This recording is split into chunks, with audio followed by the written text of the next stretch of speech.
Meena fashion world मध्ये तुमचं मनपूर्वक स्वागत। आज आपण मकर संक्रांतीसाठी DIY तयार करणार आहोत। चला तर बघूया मेजरमेंट। ते हे आहे 5.5 इंच असे मी 2 पीस घेतलेले आहे आणि त्याला एक वर्तुळ तयार केलेला आहे आणि त्याला शिलाई करून घेतल्यानंतर मग मी कट केलेला आहे। अशा पद्धतीने कोणतेही भांड ठेवून तुम्ही वर्तुळ कट करू शकतात। ते हा पीस मी एक घेतलेला आहे 6.3 इंचाचा आणि त्यामध्ये मी जाड कॅनव्हास वापरलेला आहे, एक अस्तर जाड कॅनव्हास। आणि हे मी अजून एक पीस घेतलेला आहे हा 3.3 इंचाचा असा आहे। मी एकच पीस घेतलेला आहे, त्याच्यात सुद्धा मी जाड कॅनव्हास घेतलेला आहे आणि हा एक पट्टी घेतलेली आहे। ही पट्टी आहे 13x3 इंचाची। अशा पद्धतीने आपल्याला एवढे पीस लागणार आहे आणि ह्याला याच्यामध्ये सुद्धा मी जाड कॅनव्हास वापर केलेला आहे आणि याला सगळ्यांना मी शिलाई करून घेणार आहे। चारही बाजूने अशी आपल्याला शिलाई करून घ्यायची आहे आणि मग वर्तुळाला शिलाई करून मग कट करायचे आहे। हे बघा मी वर्तुळाला आधी शिलाई करून घेतलेली आहे आणि मग थोडीशी जागा ठेवून साइडचा जो कपडा आहे त्याला मी कट करणार आहे। तर अशा पद्धतीने थोडीशी जागा ठेवून साइडचा कपडा कट करून घ्यायचा आहे। हे बघा तुम्ही बघू शकतात। आणि जो आपण जी पट्टी घेतलेली होती 1 इंचाची 6.3 इंचाची जी एकच पट्टी आहे त्याला आपल्याला बंद बनवून घ्यायची आहे। तुम्ही बघू शकता की मी बंद अशा पद्धतीने बनवून घेतलेले आहे आणि हे बंद अशा पद्धतीने आपल्याला इथे जोडून घ्यायचे आहे।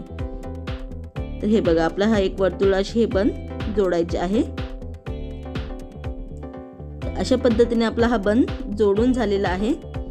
हे बघा अशा पद्धतीने जो दुसरा वर्तुळ आहे त्याला आपल्याला कट करून घ्यायचे आहे। अशा पद्धतीने छोटे छोटे कट सगळ्या चारही बाजूने आपल्याला छोटे छोटे कट करून घ्यायचे आहे, जेणेकरून जेव्हा आपण हे जोडू तेव्हा आपल्याला लक्षात येईल की हे कट व्यवस्थितपणे जोडले गेलेले आहे। हे बघा अशा पद्धतीने चारही बाजूने आपल्याला हे कट करून घ्यायचे आहे। आणि ही जी मोठी पट्टी होती या पट्टीला आपल्याला चेन बसवून घ्यायची आहे। तर चेन तुम्ही तुमच्या आवडीनुसार कोणत्याही रंगाची बसवू शकता। हे बघा इथे आपल्याला शिलाई मारायची आहे आणि याला सरळ करून याला दाब शिलाई द्यायची आहे। हे बघा आपण मी रनर टाकून घेते। आपली ही चेन अशी बसून झालेली आहे। तर आपली ही चेन असेल या वर्तुळाला पूर्ण नंतरून जॉईन करायची आहे। तर ही जी साइडचं जे चेन आहे उरलेली ती कट करून घेऊया। आणि हा एक पीस आहे आपला 3.5 ते 3 इंचाचा असा हा पीस आहे, त्याला आपल्याला इथे जॉईन करून घ्यायचा आहे। आपल्याला उलट्या साइड ठेवायची आहे, अशी उलटी साइड ठेवून इथे शिलाई मारून घ्यायची आहे आणि हे आपलं जॉईन होणार आहे। हे बघा अशा पद्धतीने आणि एक्स्ट्राची चेन होती ती मी कट करून घेतलेली आहे। परत दुसरी जी साइड आहे ती अशी व्यवस्थित ठेवून इथे शिलाई मारायची आहे, म्हणजे हा आपला एक वर्तुळ तयार होणार आहे।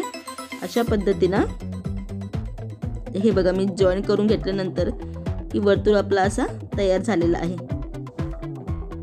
अतिशय सोपं आहे हे बनवणं DIY। तर तुम्ही नक्की बनवून बघा, ट्राय करून बघा आणि खरंच तुम्हाला नक्की बनवता येईल। तर हे बघा हे असे जे वर्तुळ आहे आपण बनवले ते आपल्याला अशा पद्धतीने जॉईन करायचे आहे।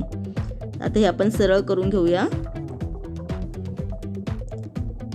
उलटे करून घेऊया आणि उलटे केल्यानंतर याचेही 4 भाग म्हणजे 4 टच तयार करून घेऊया। तर तुम्ही कात्रीच्या साहाय्याने टच करू शकतात, नाही तर पेनाच्या साहाय्याने याला खुणा करू शकतात। तर हे बघा मी अशा पद्धतीने पेनाच्या साहाय्याने चारही बाजूला खुणा करून घेत आहे, जेणेकरून आपण ज्या वर्तुळाला ज्या खुणा केल्या होत्या त्या खुणा या आपल्याला चारही बाजूला व्यवस्थित बसतील आणि आपलं हा वर्तुळ आहे याला छानपैकी जॉईंट होईल। हे बघा अशा पद्धतीने आपल्याला याला हे जे टच आहे याला व्यवस्थित असे ठेवून इथे आपल्याला शिलाई मारायची आहे। तर हे बघा माझी शिलाई मारून झालेली आहे आणि हा आपला हा भाग वर्तुळ जॉईन झालेला आहे। जी दुसरी साइड आहे त्याला चेन व्यवस्थित जो वर्तुळ आपण केलेला आहे त्याच वर्तुळावर ही शिलाई आलेली पाहिजे आणि व्यवस्थित तो फिट होतो। तर अशा पद्धतीने आपल्याला हे जॉईन करून घ्यायचं आहे। तर हे बघा आपलं हे जॉईन झालेलं आहे आणि इथे मी शिलाई करून घेतलेली आहे। तर बघा अतिशय हा सिंपलचं मकर संक्रांत DIY आपलं तयार आहे। तुम्ही तुमच्या मैत्रिणीला देऊ शकता, तुमच्या मुलीसाठी बनवू शकतात, नाहीतर तुमच्या स्वतःसाठीही तुमचं मेकअप बॉक्स म्हणून तयार आहे एक सिंपलचं DIY. तर हे बघा अतिशय साधं सिंपलचं DIY आपलं तयार आहे. आणि तुम्ही चॅनलवर नवीन असाल तर प्लीज चॅनलला सबस्क्राईब करा. तुमच्या सपोर्टची मला खरंच खूप गरज आहे. आणि नवीन मैत्रिणीबरोबर हा व्हिडिओ शेअर करा आणि जास्तीत जास्त मैत्रिणीबरोबर तुम्ही हा व्हिडिओ शेअर करा. आणि व्हिडिओ आवडला तर व्हिडिओला लाईक करायला विसरू नका. तुमच्या कमेंटची मी नक्की वाट बघत असते. माझ्या चॅनलवर नक्की तुम्ही कमेंट करा आणि व्हिडिओ आवडला तर चॅनलवर सबस्क्राईब करायला विसरू नका. परत भेटूया नवीन व्हिडिओ बरोबर. जय हिंद, जय भारत.